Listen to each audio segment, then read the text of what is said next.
Hello, welcome back to my another mini blog. কাল ছিল জন্মাষ্টমী, তাই সকালে ঘুম থেকে উঠেই বাজারে চলে গেছিলাম গোপলুর কিছু খাবার দাবার কিনতে। আর জন্মাষ্টমী যেন তালফুলুরি ছাড়া অসম্পূর্ণ মনে হয়, তাই না?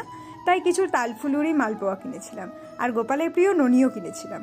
আমি নিজেই জন্মাষ্টমীতে কৃষ্ণের পুজো করি। এই যে এই সিংহাসনটা দেখছো, এতেই দুটো গোপাল রয়েছে, কিন্তু তারা এতই ছোট্ট যে ফুলেই ঢাকা পড়ে গেছে।